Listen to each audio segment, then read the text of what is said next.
Bueno, vamos a empezar con la cuarta exposición, que se llama Aumento de tensión y primeros ataques. Vamos a desarrollar los temas siguientes: avances y retrocesos diplomáticos, el despliegue de la defensa, el inicio de las hostilidades, la batalla aeronaval y la tragedia del crucero Ara General Belgrano. Va a exponer el médico veterinario Nicolás de Bacua. Nacido en 1982, desde su infancia demostró un profundo interés y sentimiento sobre los hechos acontecidos durante la Guerra de Malvinas. De profesión médico veterinario, se ha dedicado a la lectura de la amplia bibliografía existente sobre el conflicto del Atlántico Sur, a la investigación, relevamiento de imágenes documentales y entrevistas a veteranos de Guerra de Malvinas. Cofundador de Malvinas Patria, con un máximo rigor histórico, organizan un exitoso ciclo de conferencias reconstruyendo eventos del conflicto de la mano de sus protagonistas, que lo realizan en el círculo militar. Bueno, buenas tardes a todos. Gracias. Ante todo, quiero agradecer a las autoridades de esta casa de estudio y a la Asociación Civil Docentes por Malvinas por la invitación. Es un honor para mí realizar esta exposición. Bueno, vamos a comenzar los temas a desarrollar. Vamos a hacer una breve reseña, ¿sí?, sobre los avances y retrocesos diplomáticos a partir del 2 de abril. Vamos a hablar sobre la Operación Corporate, defensa de las islas, el equipamiento y poder de fuego de ambas fuerzas y el inicio de hostilidades. Voy a tomar como punto de partida el 2 de abril a las 13 horas, momento en el cual, ya finalizada la operación de recuperación, tras una exitosa operación incruenta, a las 13 horas el Regimiento de Infantería 25 debería reemplazar al BIM 2, al Batallón de Infantería Marina número 2. A partir de ese momento comenzaba la ocupación, ¿sí?, y las negociaciones diplomáticas. La idea era ocupar para negociar. Se esperaban aproximadamente 5 días de negociación, pero después se desencadenó toda una escalada bélica, avanzó todo muy rápido y nos sorprendió la escalada bélica. El mismo 2 de abril, el canciller Costa Méndez realiza su exposición ante las Naciones Unidas, argumentando las razones políticas, históricas, jurídicas y morales sobre nuestros derechos sobre las Islas Malvinas. Ese mismo 2 de abril, el canciller Anthony Persson, ante las Naciones Unidas, solicita la convocatoria de este organismo, y el mismo 3 de abril se sanciona, ¿sí?, se emite la ley 502, ¿sí?, en la cual se obliga a las tropas argentinas a retirarse de las islas de forma pacífica. Ese mismo 3 de abril, el Parlamento británico autoriza el despliegue de las tropas inglesas. El 4 de abril, los Estados Unidos le conceden la isla de Ascensión a el Reino Unido. Ahora, ¿cuál fue el papel de los Estados Unidos? El presidente Ronald Reagan envió al secretario de Asuntos Norteamericanos, al general Alexander Haig, en una gira agotadora desde lo que fue el 16 de abril hasta el 19 de abril, para poder mediar, poder negociar, ¿sí? Pero no olvidemos que esa negociación era principalmente defendiendo los intereses de los Estados Unidos. La misión de ocupar para negociar se basaba en que Inglaterra no iba a reaccionar militarmente por dos islas aisladas, ¿sí?, que tenían una población inferior a los 2.000 kelpers, y que supuestamente los Estados Unidos iba a tomar un papel neutral o nos iba a apoyar. Claramente desconocían la historia de los Estados Unidos e Inglaterra, aliados durante toda su historia. Ahora, desde el 16 al 19 de abril, esas negociaciones no avanzaban, ¿sí? Alexander Haig ofrecía con determinados argumentos, los cuales no convencían al canciller Costa Méndez, no se llegaba a un consenso, no se llegaba a un arreglo, y finalmente el 30 de abril directamente quedamos como país agresor, ¿sí? A partir del 30 de abril quedamos solos. Frente al avance de la flota inglesa, la Argentina solicita la convocatoria a partir de la Organización de los Estados Americanos para que se pueda aplicar el TIAR. Pero como nos denominaron país agresor, el TIAR no se pudo aplicar. Como sabemos, los únicos países que nos apoyaron fueron Uruguay, Perú sobre todo, Bolivia, pero estábamos solos. O sea que tuvimos que pasar de ocupar para negociar a reforzar para disuadir. Toda esta escalada fue en cuestión de horas.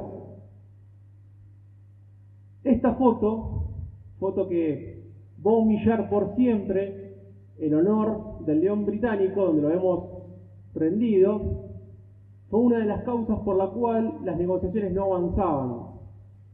Otra de las cuales, ¿sí?, Margaret Thatcher venía de una etapa en la cual su gobierno estaba alicaído, situación de inflación, de desempleo, por lo cual necesitaba una excusa.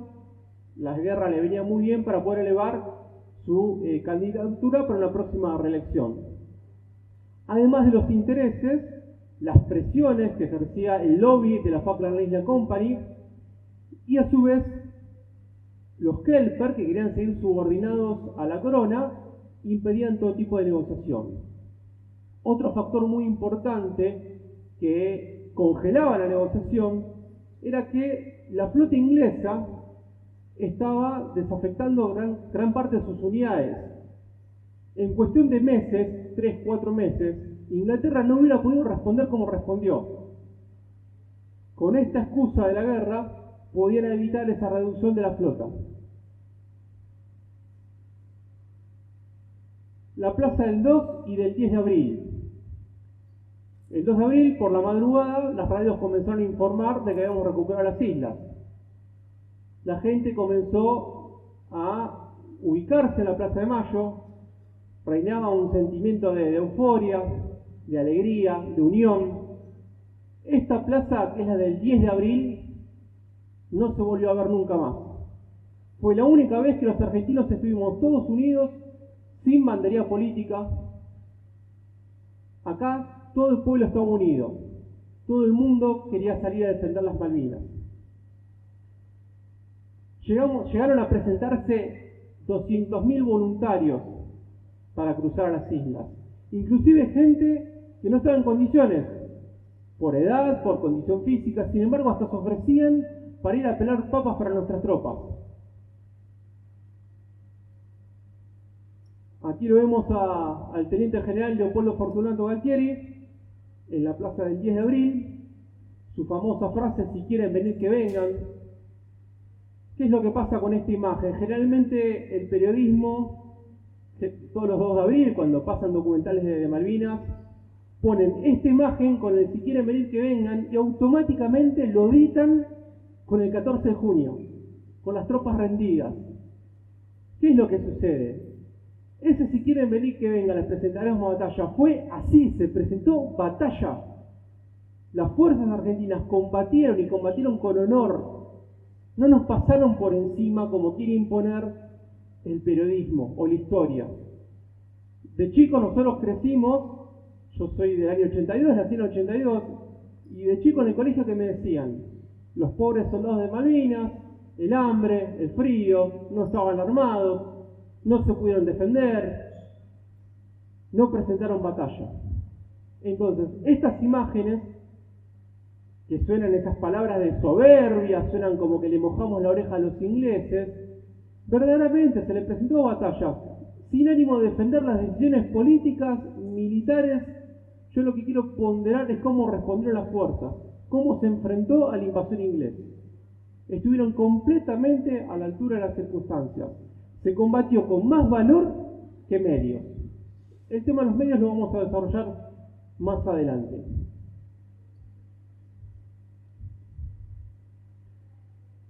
Operación Corporate. Inmediatamente, como les decía, a partir del 3 de abril, el Parlamento británico autorizó la movilización de la flota inglesa,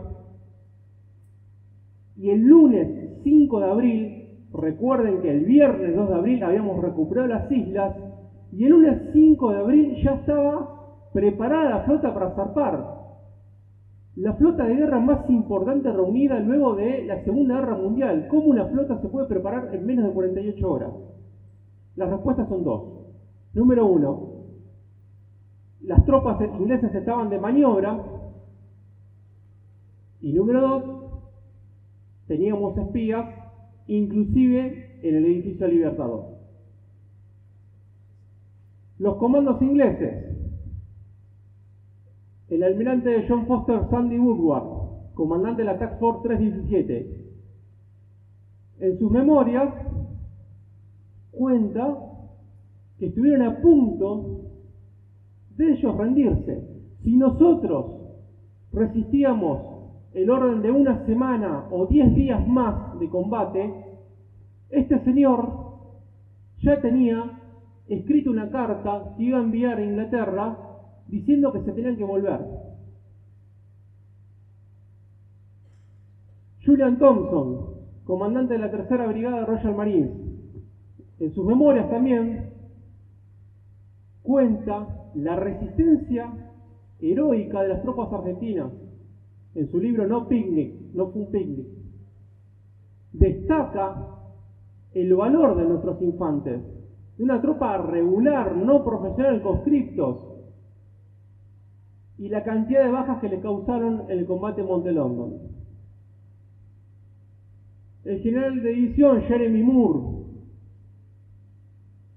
el comandante de la quinta brigada Anthony Pearson.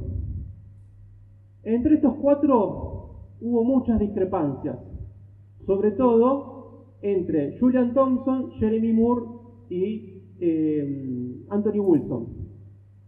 Esas discrepancias llegaron a que el 8 de junio se produjera el Día Negro de la Flota. Después lo vamos a desarrollar ese tema. No sé si alcanzan a observar, yo acá puse 4 fotos de lo que fue cuando embarcó la tropa británica. Diferentes rostros, ¿sí? Acá se ven a los burkas, sonrientes. Acá vemos a integrantes del tercer batallón de paracaidistas un poco más serios. Royal Marines, sonrientes. Y acá creo que son de la Guardia Galesa, también más serios. ¿Qué es lo que pasaba? El grueso de la tropa inglesa no tenía la más mínima idea a dónde tenían que ir. De hecho, sospechaban que las Falklands eran islas irlandesas, escocesas. Pero no importa. Ellos cumplían con la corona. Seguros de su poderío, sabían que nadie iba a pasar. Ellos iban a navegar por 3 semanas, 12.000 kilómetros, con la plena seguridad de que no iba a pasar nada. En esa navegación querían imponer una acción psicológica, ostentando todo el poderío de la Task Force 317, y eso iba a disuadir a las tropas que se encontraban en las islas a retirarse pacíficamente. Esas 3 semanas de navegación, la moral estaba completamente en alto. Hay testimonios de soldados de la Guardia Escocesa que comentan que les enseñaban a hablar español, ¿sí? 3 o 4 palabras. Levanten las manos y ríndanse. Pero no les enseñaban a decir, me rindo, no disparen. Era tal la seguridad de que ellos iban a ganar. Pero así como habíamos gente que estaba muy segura, también había tropa que sabía que se iba a pelear y tenían sus dudas. Sabían que mucha gente no iba a volver. Durante esas 3 semanas de navegación seguían instruyéndose, son profesionales, preparaban el armamento, pero sobre todo había mucha actividad deportiva en las cubiertas, mucha actividad lúdica para mantener la moral en alto, y muchas filmaciones de que hacen juegos, siguen instruyéndose. Todo cambió a partir de la última semana de navegación, cuando ya se encuentran con las grandes tormentas del Atlántico Sur. había algo que apremiaba y era el tiempo y que preocupaba sobre todo al comandante de la fuerza, Sandy Woodward. Él sabía que la capacidad operativa de su flota no se podía exceder de los 3 meses de campaña. La recuperación de las islas tenía que llegar antes del invierno sí o sí, porque las naves no iban a soportar las inclemencias del Atlántico Sur. A mitad de camino, a los 6.000 kilómetros, llegan a la isla de Ascensión, cedida por los Estados Unidos. La isla de Ascensión, una base aeronaval, fue su principal apoyo logístico. Sin esa isla, la campaña hubiera sido imposible. Ahí reaprovisionaron, siguieron la instrucción, recibieron a los comandos SAS, SBS, las unidades de comando y campaña, y desde Ascensión comenzaron a planificar las infiltraciones en el continente argentino. Después vamos a desarrollar ese tema. Para el 25 de abril, la flota ya había llegado a las Islas Malvinas. El 7 de abril ya se había delimitado el área de exclusión de 200 millas, 321 kilómetros. Ningún avión y nave argentina podía entrar en esa zona, por lo cual sería hundido o derribado. Fotos de la Euforia. Aquí se ve el portaaviones Invencible, ¿sí? Este es el Hermes. Y estos Royal Marine que se pueden observar acá, estos fueron los que se habían rendido el 2 de abril. Volvieron para recuperar su honor. Muchos testimonios de estos soldados comentan que en principio había euforia, ¿sí? Había seguridad, la moral estaba en alto. Pero después se empezaron a dar cuenta que algo grave iba a pasar. Acá tenemos la TAC Forward en navegación y todo el recorrido de 12.000 kilómetros, con su escala en la isla de Ascensión. Desde la isla de Ascensión, luego la fuerza se dividiría en 2 columnas, una dirigida hacia las islas y la otra hacia la Georgia.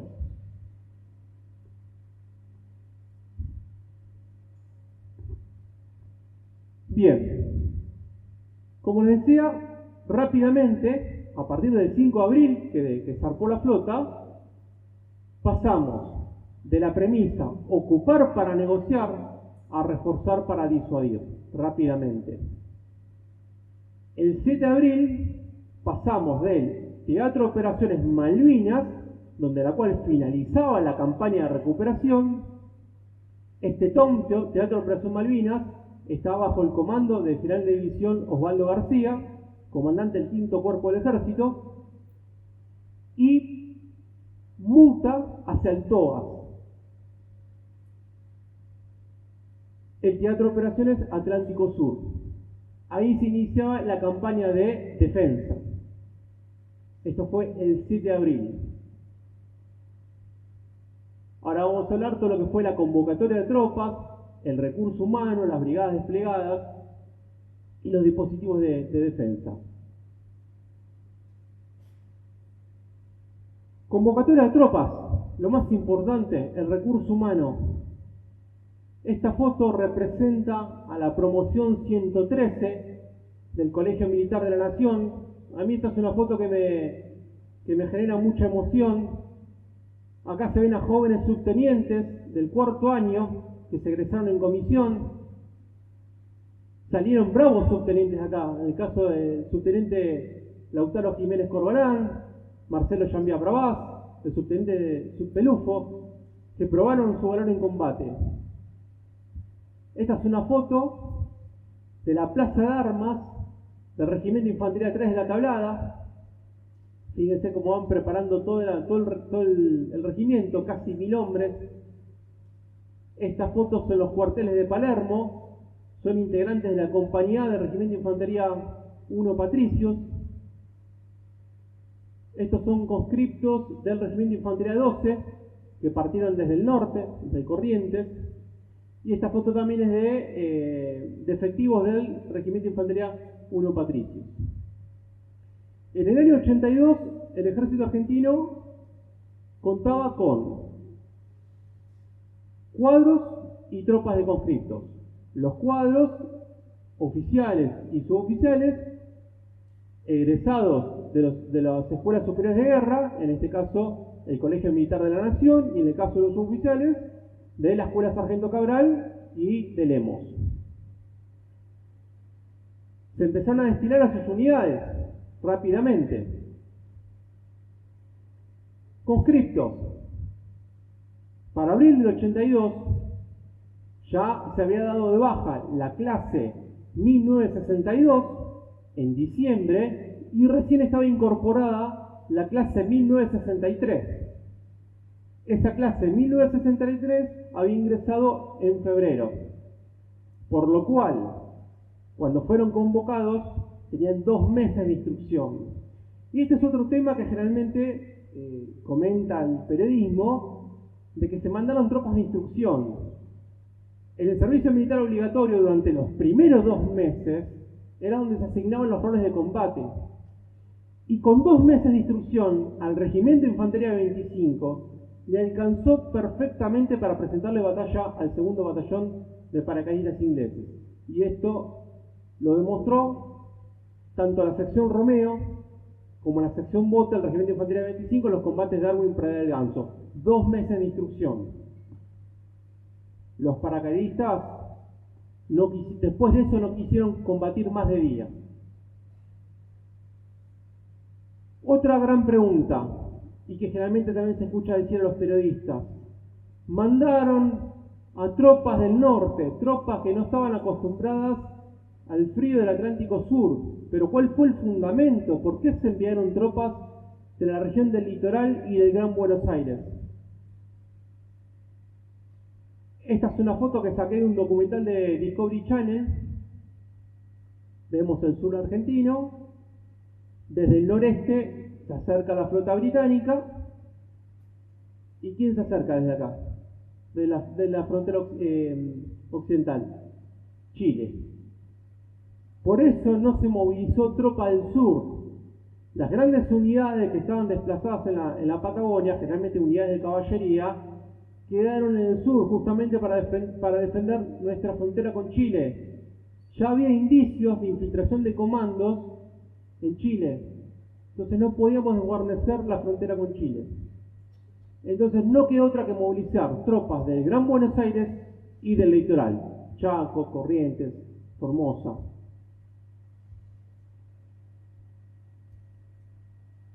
¿Cómo fue esa movilización de tropas? Fue bastante desorganizada, ¿sí? Por doctrina, la movilización se realiza en 2 escalones: un escalón aéreo y un escalón marítimo. Recuerden que ya a partir del 7 de abril teníamos el área de exclusión. Toda nave aérea y marítima que se acercara iba a ser hundida o derribada. Por lo cual tuvimos que movilizar todas las tropas porque la flota se acercaba. El escalón aéreo movilizó a todo lo que era infantería y equipo ligero. Como pueden observar en esta imagen, los soldados iban sentados en el piso. Esto es un avión de aerolíneas, avión civil, que se les sacaban las butacas justamente para que entrara mayor cantidad de personal. Iban sentados sobre los bolsos portaequipo. Acá se ve el avión de aerolínea cuando llegan las tropas y, por supuesto, los Hércules. El escalón marítimo, y acá quiero destacar al ELMA, la empresa de líneas marítimas argentinas, que cedió sus barcos a las Fuerzas Armadas para transportar lo que eran pertrechos, equipamientos. El tema es que llegaban más rápido el escalón aéreo con las tropas que el escalón marítimo. Acá iba todo lo que era armamento pesado, armamento de apoyo, municiones, víveres, vehículos, las cocinas de campaña, los carros de aguatero.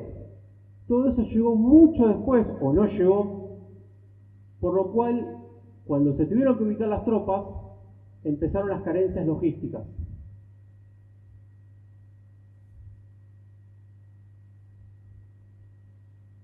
Los comandos de las tropas argentinas. El teniente general Leopoldo Fortunato Galtieri. Acá se ve al comandante de la 10ª Brigada, el general Oscar Joffre. El jefe del 5º Cuerpo del Ejército, Osvaldo García. El gobernador de las islas, Mario Benjamín Menéndez. Acá está muy oscura la foto, pero es el comandante de la Brigada 3, Parada, Omar Parada. Juan José Lombardo, comandante del TOAS. El comandante del BIM 5, el capitán de fragata Carlos Hugo Robacio. Y el comandante de la Fuerza Aérea. Lo que falló en la campaña fue una acción conjunta, ¿sí? Había discrepancias entre todos los comandos, sobre todo en esta hilera superior de fotos, en lo que fue la distribución de tropas, tanto en la isla Soledad como en la isla Gran Malvina. Ahora lo vamos a desarrollar. Dispositivos de defensa. Esto es un recorte de esta zona, toda la zona de la península de Puerto Argentino. Puerto Argentino era el principal objetivo político y militar de la flota para recuperar las islas. Los principales puntos de defensa, como les decía, Puerto Argentino. Acá se distribuyeron todas las tropas. Ese era el mayor esfuerzo de defensa. Se esperaba un ataque por el este.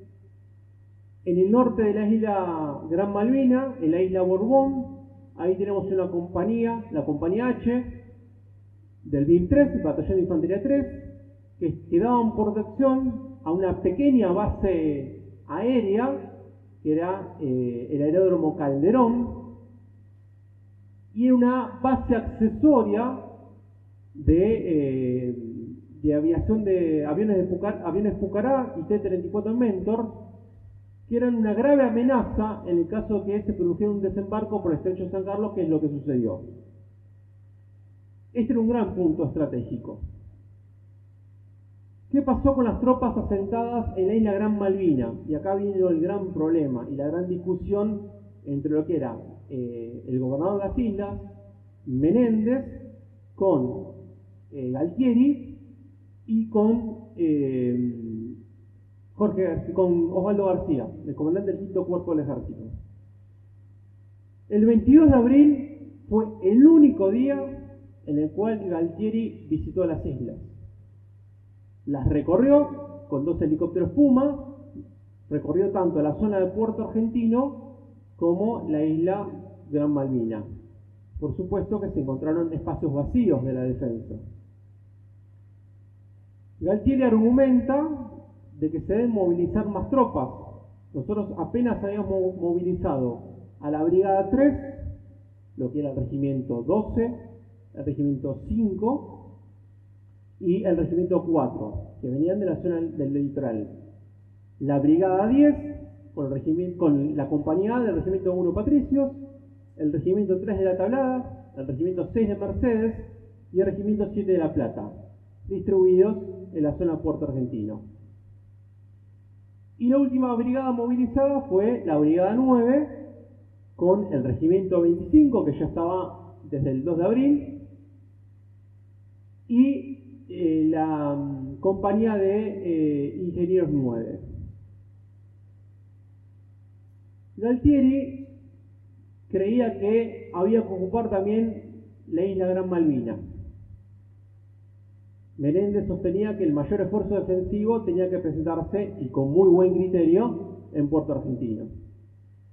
Sin embargo, se movilizó el Regimiento 8 a la zona de Bahía Fox, junto con la Compañía de Ingenieros 9, y se movilizó a Puerto Howard, al Regimiento de Infantería 5 y una pequeña fracción del Regimiento del Regimiento de Ingenieros 3. Estas tropas quedaron completamente aisladas, no se las pudo utilizar cuando estuvimos enfrentando a las tropas inglesas. El apoyo logístico fue escaso o nulo, y se echaron de menos esas tropas. En Darwin, Praia del Ganso, tenemos la Fuerza de Tarea de Mercedes, que era una fuerza de reserva, disminuida, y una pequeña fracción que estaba en Puerto San Carlos, que era el equipo de combate Güemes. El equipo de combate Güemes se conformó sobre la base de la tercera sección de la compañía C del Regimiento de Infantería 5, la sección Gato, reforzada con la sección antitanque del Regimiento de Infantería 12. En total, 45 hombres que fueron los que enfrentaron el desembarco el 21 de mayo. Todo este dispositivo, y ahora vamos a desarrollarlo bien acá lo que fue Puerto Argentino, tenía muchos espacios por cubrir.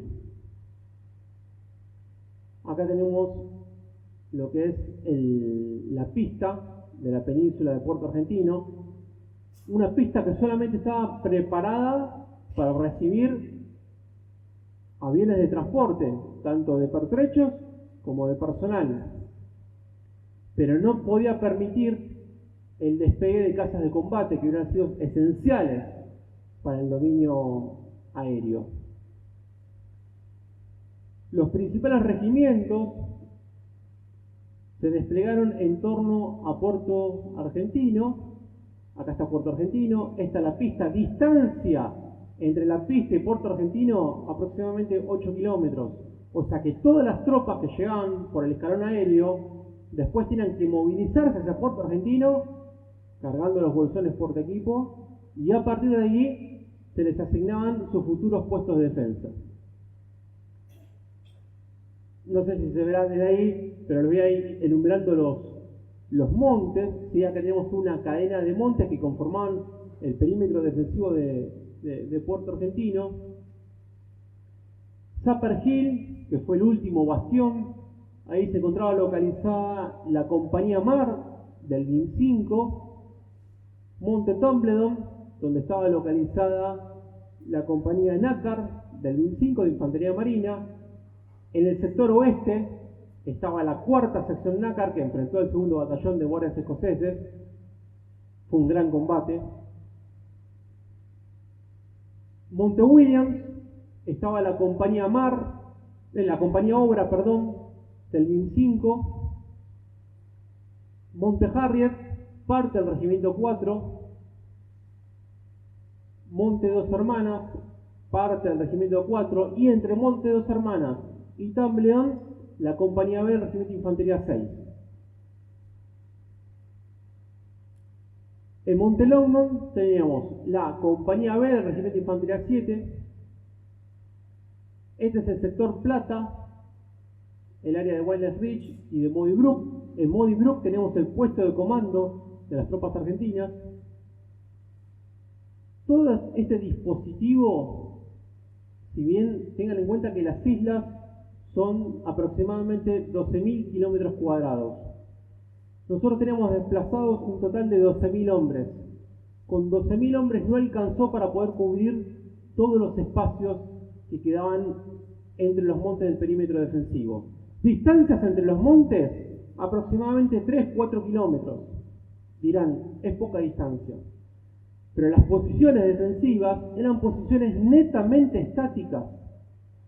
Las fuerzas argentinas carecían de movilidad. ¿Por qué? En total teníamos 20 helicópteros. Los ingleses tenían 200 helicópteros. Como les decía, el escalón marítimo llegó tarde, o no podía llegar, o no llegó, por la amenaza tanto de los PAC, de las patrullas aéreas de combate, de los aviones Harrier, como de la amenaza submarina. Entonces no teníamos vehículos para movilizarlos, no teníamos medio aéreo para movilizar la tropa. Las inclemencias del tiempo, en Malvinas cada 15 minutos llueve, graniza, nieva. El terreno, un terreno compuesto por turba, esponjoso, completamente húmedo. El promedio de marcha de un soldado con el bolsón portaequipo, marcha diurna 2 kilómetros por hora. marcha nocturna 1 kilómetro por hora. Por supuesto que se trataba de las marchas, el desplazamiento entre las diferentes posiciones defensivas, trataba de hacerse de noche, para no quedar a merced de las patrullas aéreas de Harrier.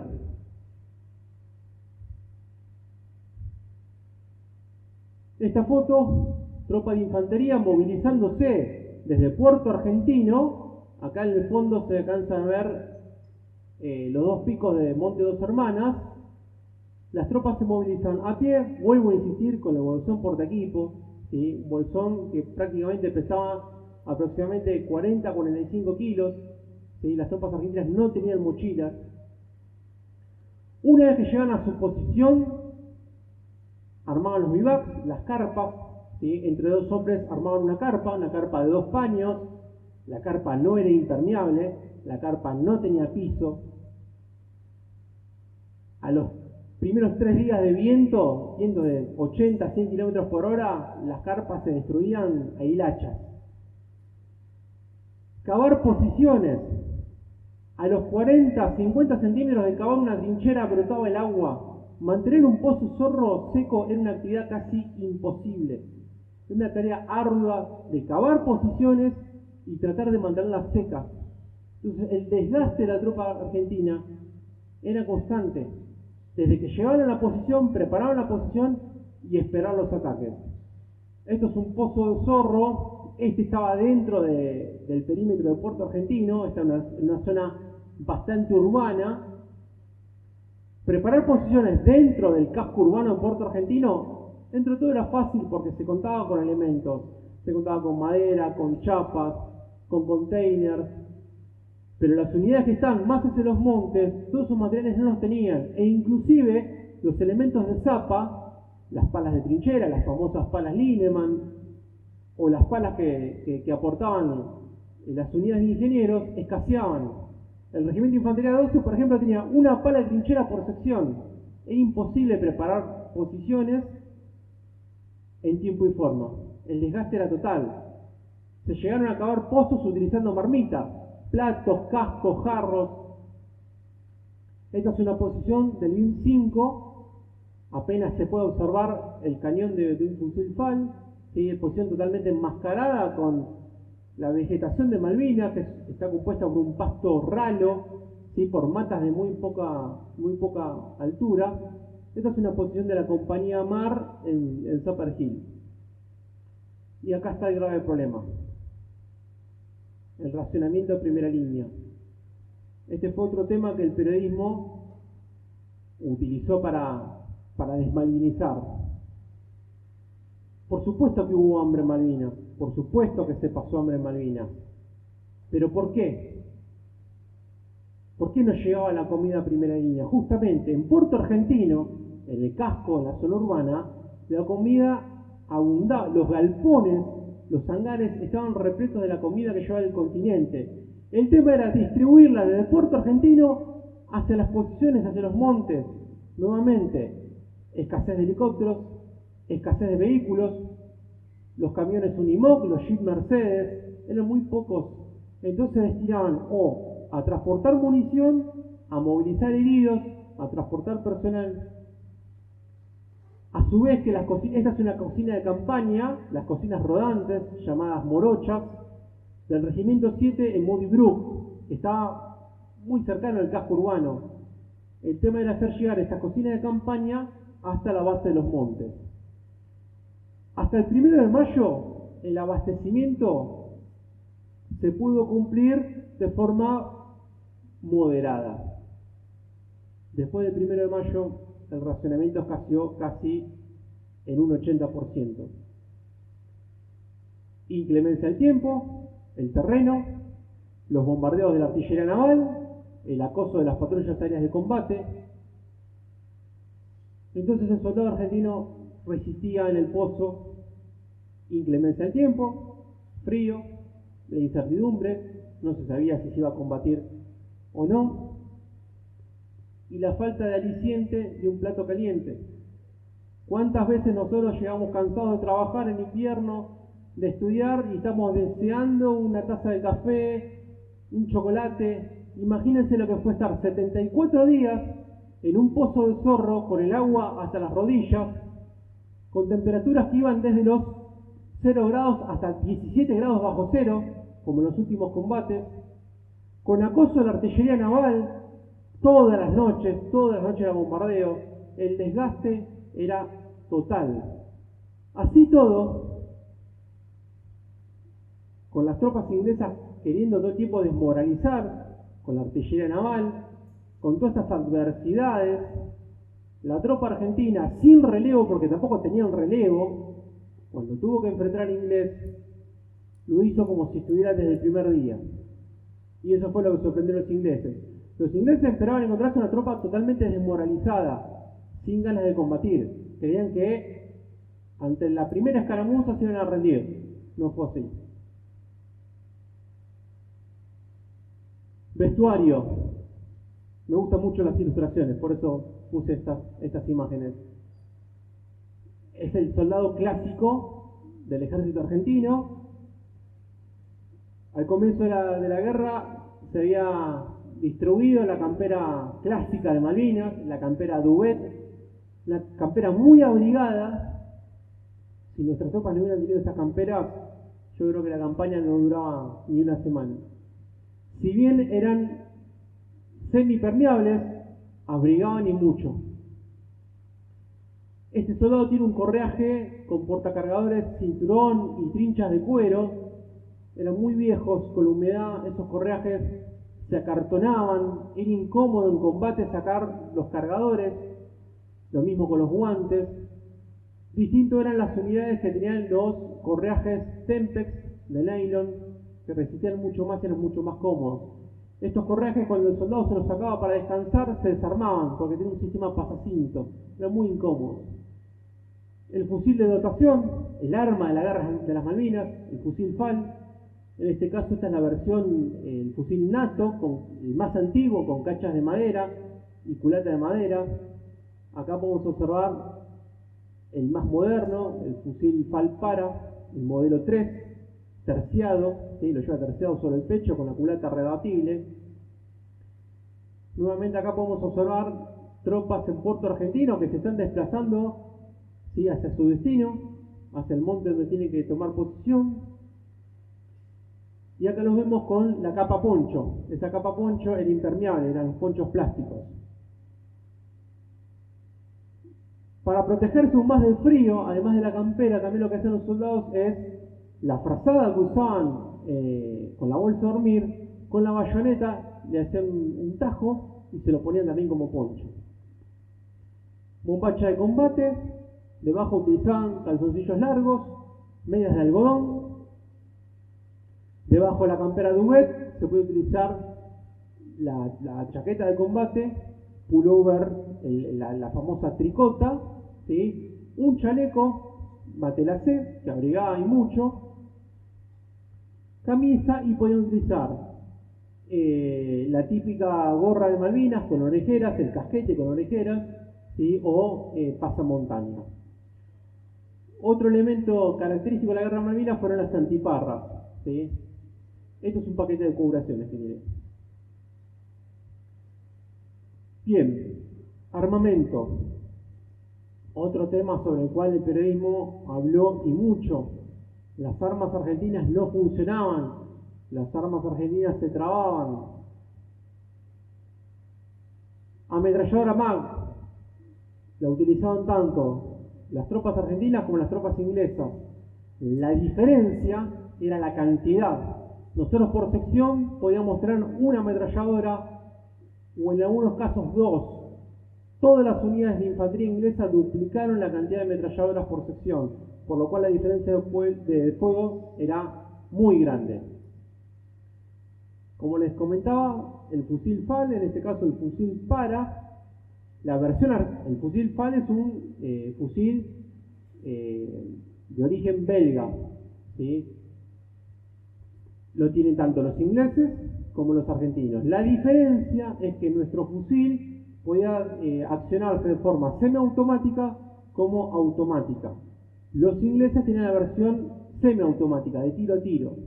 Entonces, ¿qué pasaba? el soldado argentino tenía una disciplina de tiro que en el momento del combate, la mayoría de combates nocturnos, el soldado argentino, al no poder ver en la oscuridad, tengamos en cuenta que las noches de Malvinas eran noches muy cerradas, niebla y oscuridad que apenas se podía ver 1 metro, el soldado argentino disparaba hacia donde venían los fogonazos, no individualizaba al soldado inglés. Entonces el soldado argentino tiraba de forma automática. Entonces los 5 cargadores que tenían, 2 en cada portacargador, más el que tenía montado en el fusil, automáticamente vaciaban la munición de inmediato. La adrenalina del combate y uno no ver la amenaza que tiene enfrente, el argentino tiraba. El fusil FAP, un fusil de apoyo, muy importante en las secciones, la ametralladora 12,7, fue un gran dolor de cabeza para los ingleses en Montelondon. El subfusil PAM-2, este sí fue un arma que tenía muchos problemas. El regimiento 12 tenía muchos de estos subfusiles, poco alcance, tan solo alcanza 100 metros, y acá sí hubo problemas. No digo que el fusil FAL no haya tenido problemas, hubo problemas de falta de agujas percutoras, de recuperación de gases, pero fue un arma que se comportó muy bien en la guerra. Esta es otra diferencia que tenemos con respecto a las unidades inglesas, ¿sí? El poder de fuego con respecto a lanzacohetes y lanzagranadas. Nosotros teníamos modelos muy antiguos, en este caso el M65 Instalaza de calibre 89,9 milímetros, un arma muy pesada, vetusta, incómoda. Otra versión era la Super Bazooka M20 que se desarmaba, se llevaba la espalda desarmada. Insisto, era muy complicado transportarlos, eran poco seguros de accionar, a veces generaban lesiones al propio apuntador. Podíamos utilizar también con los fusiles, ¿sí?, granadas PDF o PAF, esas fueron muy efectivas, las tropas argentinas las utilizaron y las utilizaron muy bien. Esto logró suplementar un poco el poder de fuego del enemigo. Pasemos a las tropas inglesas. Insisto, me gustan mucho las láminas. Acá tenemos un paracaidista del 2º batallón con una ametralladora Brem, que es de la Segunda Guerra Mundial. Ellos también usaban armas de la Segunda Guerra Mundial. Este es un recorte del diario Clarín del año 97. Yo de chico siempre le pedía a mi papá que cada 2 de abril él sabía que me tenía que traer los diarios. En esa época yo tenía 16 años, no había internet. Hoy en día uno busca un documental de Malvinas y lo tiene en un segundo en el celular. Entonces yo en esa época acopiaba material, recortes de diario. Y este diario del 7 de junio del 97, yo tenía 16 años, y cuando leo la descripción del soldado inglés, me encuentro con esto: chalecos térmicos. Chaleco térmico fue un mito. Las tropas inglesas no tienen ningún chaleco térmico que funcionara a batería. Eso fue otro tema que difundió el periodismo argentino. No usaban chalecos a batería, tenían un simple chaleco de Matelacé igual al de las tropas argentinas. El calzado, porque acá lo remarqué, acá dice botas para el Ártico. Las botas para el Ártico solamente las utilizaban las unidades especiales, los SAS. El calzado de las tropas inglesas era malísimo. Las suelas estaban solamente pegadas. A diferencia de nuestro calzado, de nuestros borcegos que estaban cosidos y pegados, por lo cual las tropas inglesas codiciaban el calzado argentino, siempre y cuando estuvieran secos. Nuestras tropas, al estar constantemente en los pozos de zorro húmedos, tenían que secarlos en fogones, además de que escaseaba la madera. Entonces, constantemente secar los borcegos al fuego directo los desgastaba, los dañaba. Otro gran mito: Gurkhas. El primer batallón del 7º regimiento del Duque de Edimburgo. Esto quiero que quede bien claro. Los Gurkhas no degollaron a ningún soldado argentino. Los Gurkhas fueron propaganda. Los Gurkhas entraron en combate, pero decir que entraron en combate quiere decir que quedaron bajo fuego de la artillería argentina. El soldado Gurkha no entró en contacto directo con el soldado argentino. Fue pura propaganda. Por supuesto que las tropas inglesas lo utilizaron para infundir el miedo. Imagínense lo que era hacer una guardia en una noche oscura, en un pozo del Zorro, y vos leías en los diarios, o tus mismos superiores te decían que en cualquier momento llegaban los Gurkhas y que te iban a degollar. Imagínense lo que era hacer una guardia en esas circunstancias. Entonces el tema de los Gurkhas se difundía como reguero de pólvora, pero no hay documentación alguna que diga que ningún soldado argentino fue degollado o ejecutado por esos soldados. Excelentes profesionales, excelentes profesionales. Incluso los mismos ingleses dicen que son mejores que ellos. De hecho, se volvieron frustrados en Malvinas porque no pudieron entrar en combate. Solamente una patrulla en Darwin tomó prisionero a un grupo de argentinos rezagados, y en el combate lo que fue Monte Tumbledon y William quedaron como reserva, pero no participaron del combate directo. El armamento inglés, como les decía, muy parecido a ametralladora Mac, ametralladora Bren, fusil FAL que disparaba tiro a tiro. El tema era la cantidad. Tenían lanzacohetes descartables. Este es un Lau 72 de 66 milímetros. Tenían gran cantidad. Por sección pueden tener entre 3 y 4. Disparaban, realizaban un disparo y se descartaba. Pero tenían gran cantidad. Fíjense, esta foto fue tomada el 12 de junio en Monte London, tras la caída de la compañía B. Fíjense, este es un apuntador de ametralladora Mac, y a su vez en la espalda tiene un lanzacohetes. Este es el soldado abastecedor con las cintas. El M16, el arma típica de la guerra de Vietnam, que fue utilizado por las tropas especiales. Entonces, entre los lanzagranadas, los lanzacohetes, es un Carl Gustave de 84 milímetros, y estos lanzagranadas de 40 milímetros hacían la diferencia del fuego. Estas armas iban directamente apuntadas a toda posición argentina: Pozo del Zorro, búnker, donde había una ametralladora, el disparo iba hacia esa posición. Artillería. En el caso de las tropas argentinas, el caballito de batalla de la artillería argentina, el obús o tomelara 105 milímetros.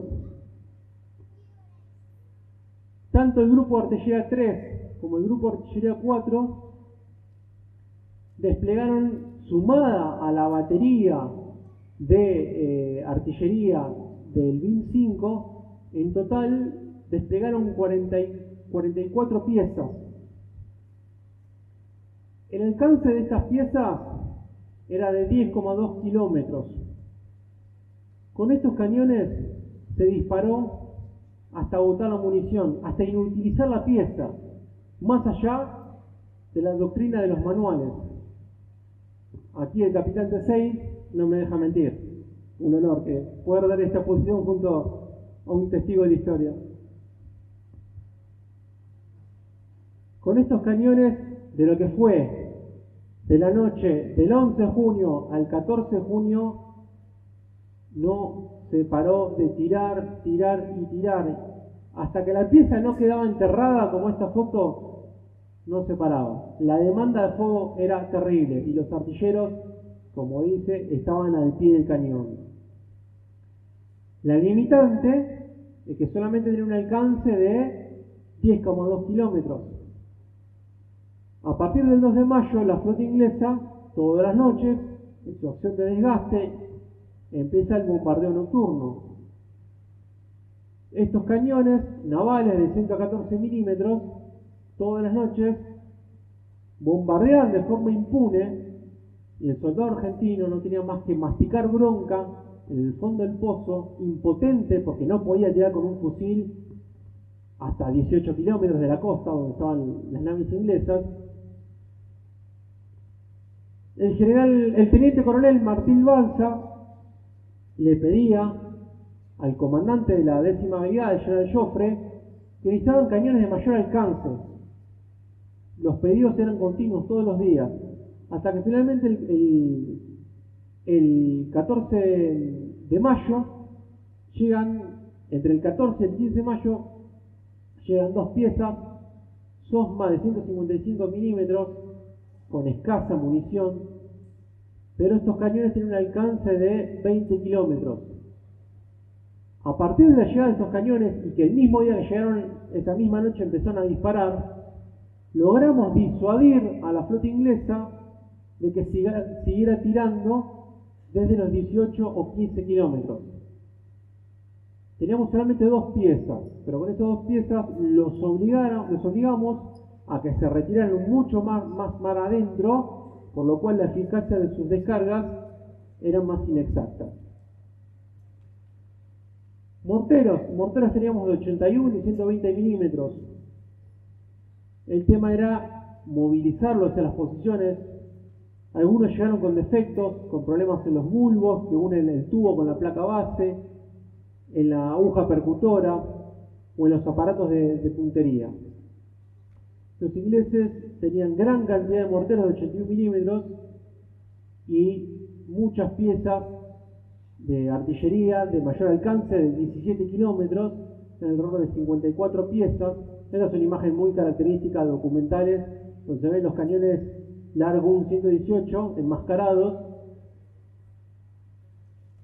Esta es una foto tomada ya el 13 de junio en los duelos de artillería. 1 de mayo, inicio de hostilidades. Quise graficar con fotos un poquitito lo que fue el ataque del 1 de mayo. Acá cesó toda acción diplomática. Acá empezaron a hablar las armas.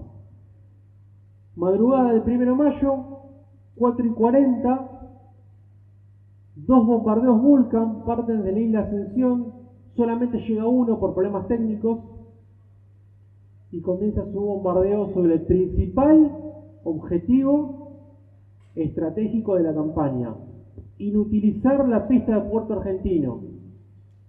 Si esta pista era destruida, se interrumpía el puente aéreo con el continente, nos quedamos sin abastecimiento y finalizaba la guerra. Durante los 74 días que duró el conflicto, la pista quedó inalterada.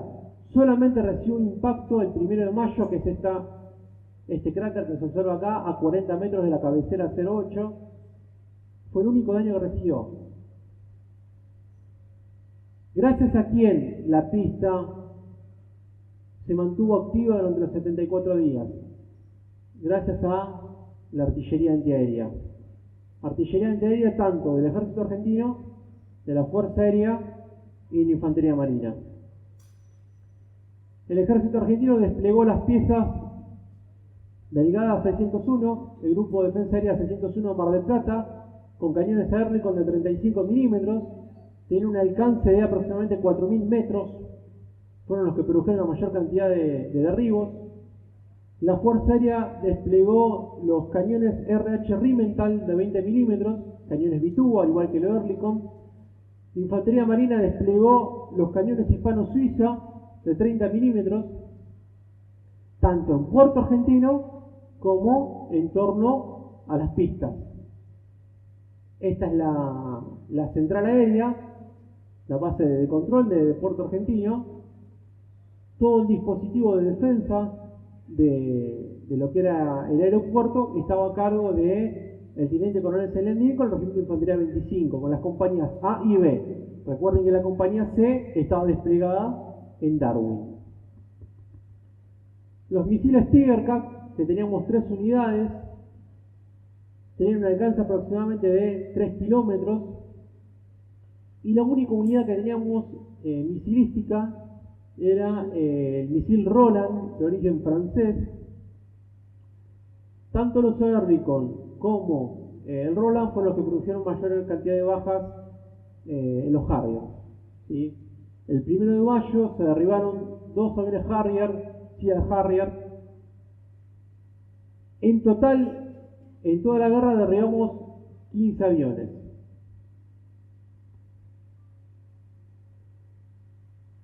El 1 de mayo no solo el ataque fue sobre la pista de Puerto Argentino, sino que también se atacó el aeródromo Calderón, el aeródromo Cóndor en Darwin. ¿Sí? En Darwin tenemos una gran cantidad de bajas, sobre todo de técnicos mecánicos de la Fuerza Aérea. Cuando se produce el ataque a las 8:30 de la mañana, 3 Sea Harrier enfilan sobre la pista.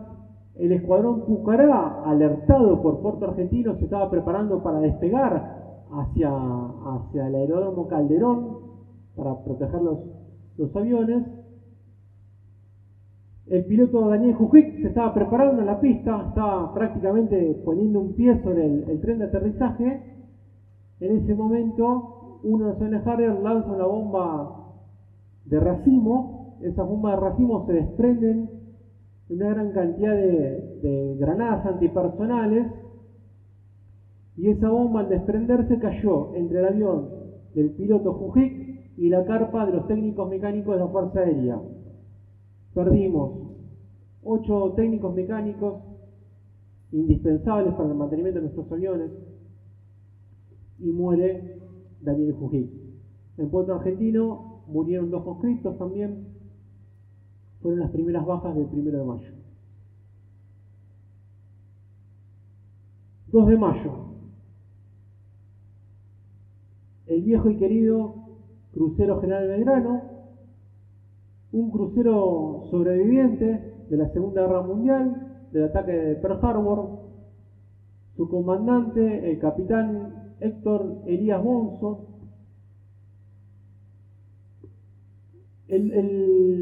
El 2 de mayo, el Belgrano venía siendo perseguido desde hacía 3 días por el submarino HMS Conqueror.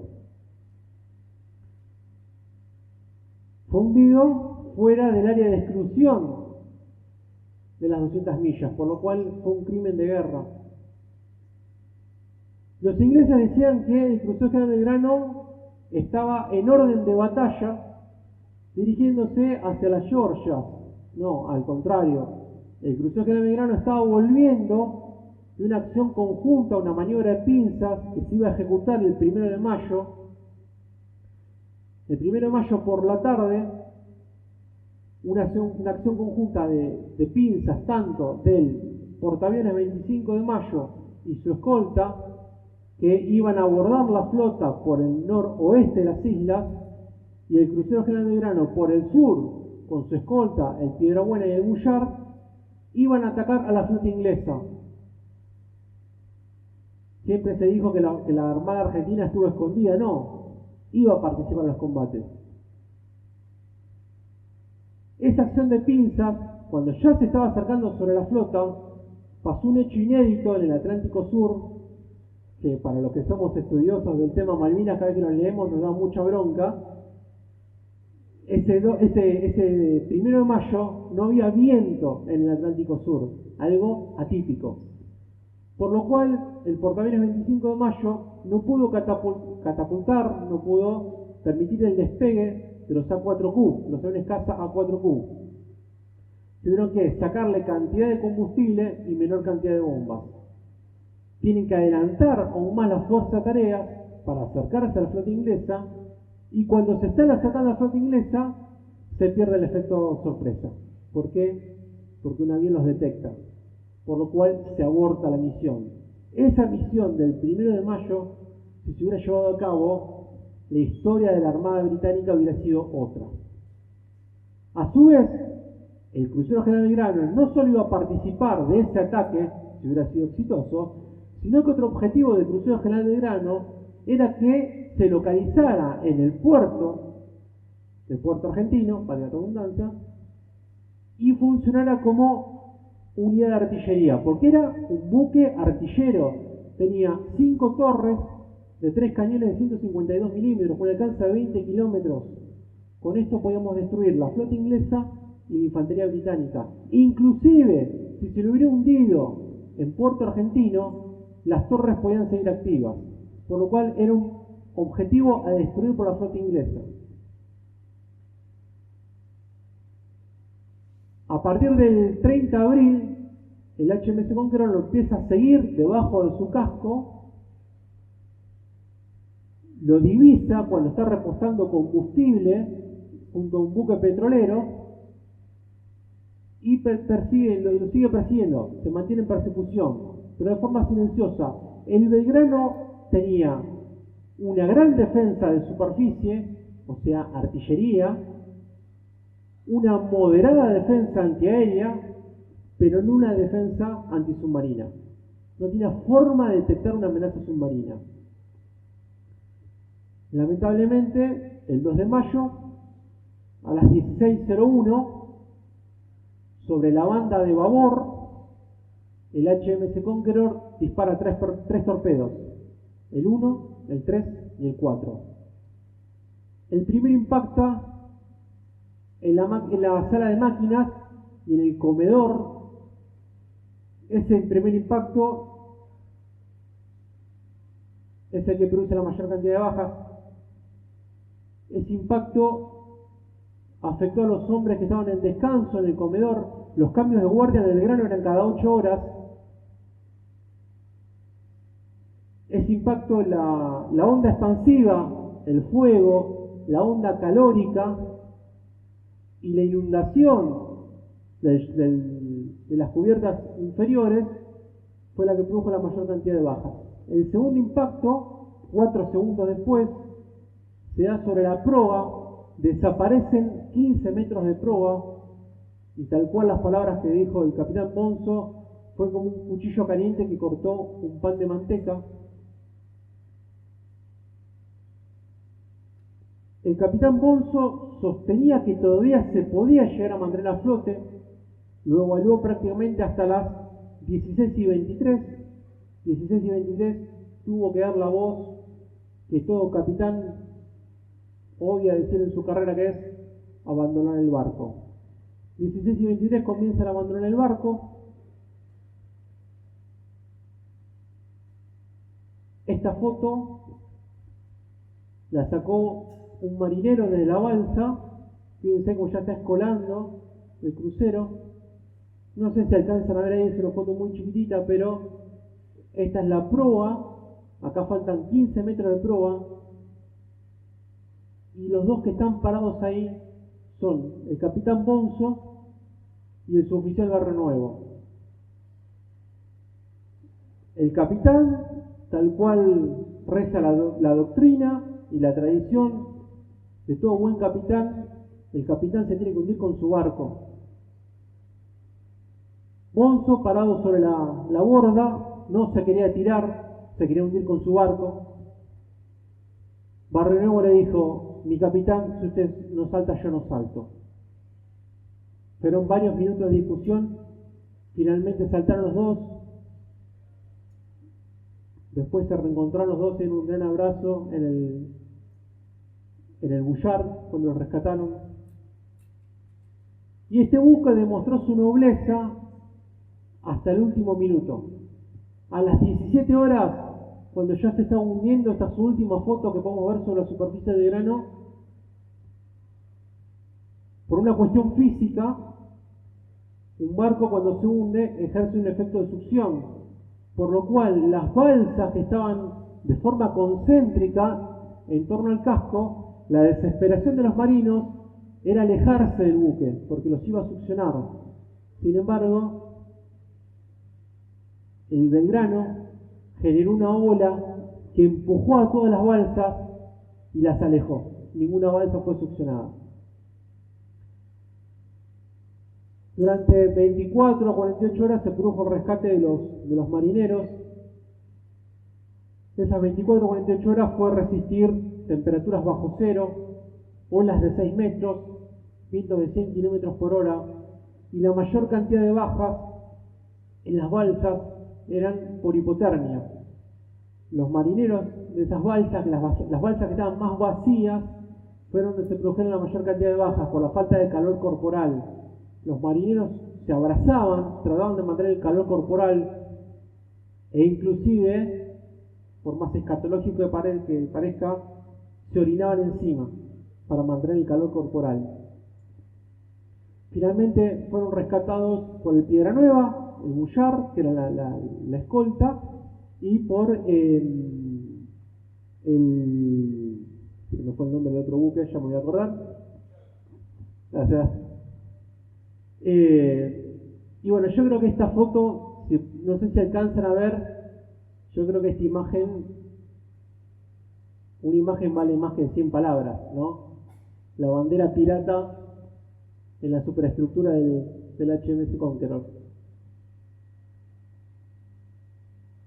Para finalizar el tema del crucero General Belgrano, quiero homenajear a 2 civiles voluntarios del crucero General Belgrano, los hermanos Ávila. Los hermanos Ávila tenían la concesión de la cantina del buque. Cuando el buque parte de Puerto Belgrano, el capitán Monzo le dice a estos 2 hermanos: ustedes son civiles, desciendan del barco, no tienen por qué venir con nosotros a combatir. Sin embargo, los hermanos Ávila dijeron: nosotros somos parte de la tripulación, nosotros vamos a ir a combatir con ustedes. Uno de los hermanos Ávila logra salir a la cubierta en el momento del impacto, no logra encontrar a su hermano, vuelve a descender y finalmente los 2 hermanos Ávila son parte de los 323 héroes del crucero General Belgrano.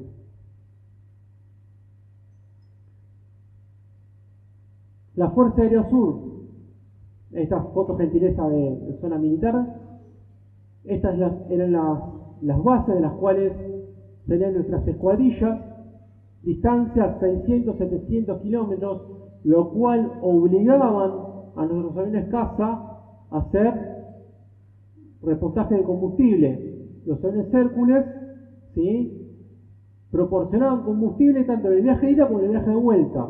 Algo que es de doctrina pasó a ser rutina todos los días.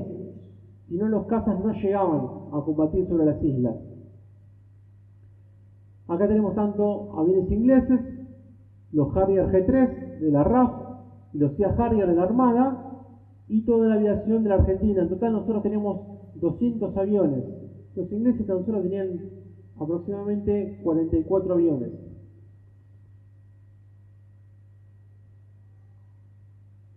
El arma de la guerra de las Malvinas, el misil Exocet. Contábamos con 5 misiles AM-39, esperamos 20. Por contrato, Francia nos tenía que entregar 30 misiles Exocet, pero a partir del embargo de Inglaterra solamente llegaron 5. Cada misil costaba $450.000. Argentina ofreció $1 millón por cada uno para evitar ese embargo. Esto era una grave amenaza para la flota inglesa. Donde perdían uno de sus portaaviones, en este caso el Invencible o el Hermes, se terminaba la campaña para los ingleses. Se planificó una misión, que era la misión Mikado, en la cual comandos del SAS se infiltrarían en nuestro continente a partir de Chile y atacarían la base de Superetendar en Tierra del Fuego. Finalizando la decisión, el Parlamento británico decidió no tomar tal acción porque si no el conflicto iba a llevar una escalada. Si se invadía el continente, tuvimos comandos en la región de Punta Arenas, pero primero que era una misión suicida a tocar la base de Tierra del Fuego, y segundo que si se llegaba a detectar, el conflicto hubiera escalado muchísimo más, por lo cual esa misión se abortó por parte de los ingleses. De los 5 misiles, el primer impacto fue el 4 de mayo en la Sheffield. Acá se empezó a decir que estábamos, suena fea esto, pero era lo que decía en esa época el periodismo, estábamos 1-1, nos unieron el Belgrano, nosotros nos unimos en Sheffield. Es horrible porque estamos hablando de vidas humanas.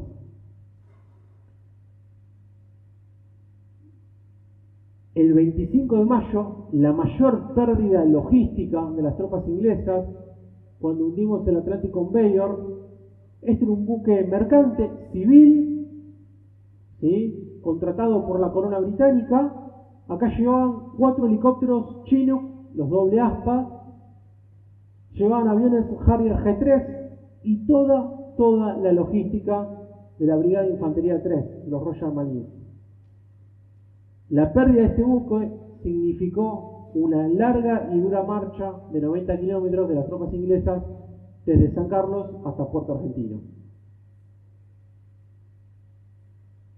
Esto es algo que nunca van a reconocer, algún día lo van a reconocer. Esto es el 30 de mayo, el portaaviones Invencible, en una maniobra conjunta de la segunda escuadrilla de caza y ataque, los aviones Superintendent, en conjunto con los A4C de Fuerza Aérea, atacaron el portaaviones Invencible.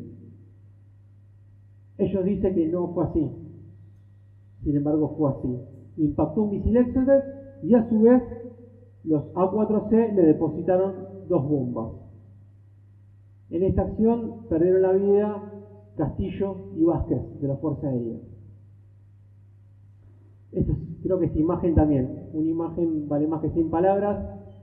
Es el morro de un superintendent, hoy en día está en museo, y se observan tanto el Sheffield, el Atlantic Conveyor y el Invencible como los aviones atacados exitosamente. Parte de la segunda escuadrilla de caza y de ataque del Comando de Operaciones Navales. Fuerza Aérea, batallas aeronavales. Y acá había ciertas diferencias entre los pilotos de la Fuerza Aérea y de la Armada. ¿Por qué? Porque se decía que los pilotos de la Fuerza Aérea miraban cara a cara a los marinos ingleses. Un misil Superintendent se disparaba desde los 5 kilómetros. Esa es la principal diferencia que había. Pero bueno, la acción conjunta el 30 de mayo, ahí se limaron todo tipo de asperezas entre la Fuerza Aérea y la Armada. Es imposible hablar de todas las misiones de combate de la Fuerza Aérea. Quiero resumirlo con esta imagen.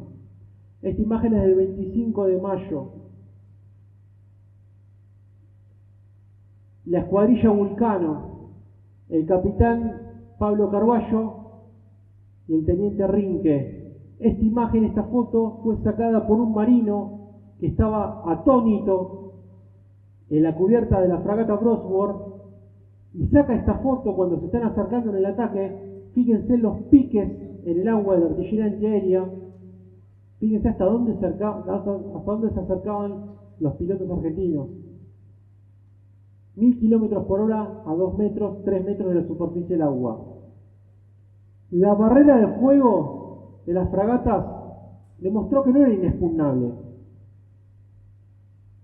Cañones de 114 milímetros, misiles Seawolf de un alcance de 10 kilómetros, misiles Sidar con un alcance de 70 kilómetros y misiles SICAT de 7 kilómetros de alcance. Acá falta una foto que son de las baterías costeras que estaban en San Carlos, misiles terrestres, que eran los Rapier, que también tenían un alcance de 7 kilómetros. Contra todo esto se enfrentaban los pilotos argentinos. Todo esto no alcanzó para frenarlos. Inclusive los ingleses tuvieron que recurrir a armamento portátil. Desde la Bosworth se les llevó a disparar a los pilotos con fusiles FAL, con ametralladoras 12-7, con ametralladoras MAC, que estaban colocadas sobre la borda. E inclusive lanzamisiles portátiles como los Blue Pipe o los Rapier. Nada lograba detener a la audacia de los pilotos argentinos. Resultados: Lancelot, Coventry, Ardent y el Día Negro de la Flota, el 8 de junio, el Sir Galahad. Lamentablemente acá la guardia galesa perdió gran cantidad de hombres. Estas imágenes, que fueron tomadas por la BBC de Londres, al igual que la foto del 2 de abril, son fotos que los ingleses nunca quieren mostrar, porque esto fue un error técnico, un error estratégico del alto comando inglés. Esto no se tendría que haber producido. Un desembarco sin protección aérea y en plena luz del día. Carballo, Cachón, Rinque, grandes hombres de la Fuerza Aérea. Los barcos hundidos, 7. Esta es una lancha de desembarco. Esto nos costó 55 pilotos. A partir de esto, la flota inglesa tuvo que reeditar todos sus manuales. Y para ir cerrando la conferencia, el ataque a Isla Bourbon, ubicada en el norte de Isla Gran Malvina, como les explicaba anteriormente, la base aérea del Calderón era una base que estaba protegida por la sección Hacha, por la compañía Hacha, del BIM 3. Era un punto estratégico, como les decía, de acá podían partir aviones Pucará que podían atacar la flota localizada en el estrecho de San Carlos durante el desembarco. Era una gran amenaza. Como así también esta base funcionaba como base accesoria en el caso de un ataque de la base Cóndor en Darwin o del ataque sobre la pista de Puerto Argentino. El 11 de mayo, los comandos, el escuadrón G del SAS,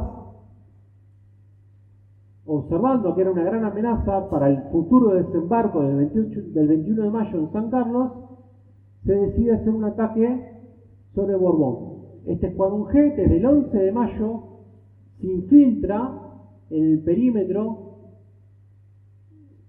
de la base Calderón, comienzan a observar los movimientos de la base en la cual contaba con IA-58 Pucará, T-34 Mentor y un avión de la prefectura, un Skyvan, que fue el que transportó a la compañía H hasta la isla Borbón. Esta foto, este pozo de zorro del perímetro defensivo de la base Calderón, este joven soldado está aquí presente, Javi Ramos.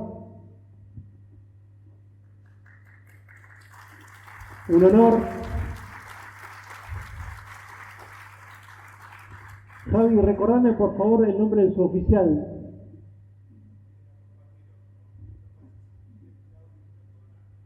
Gracias.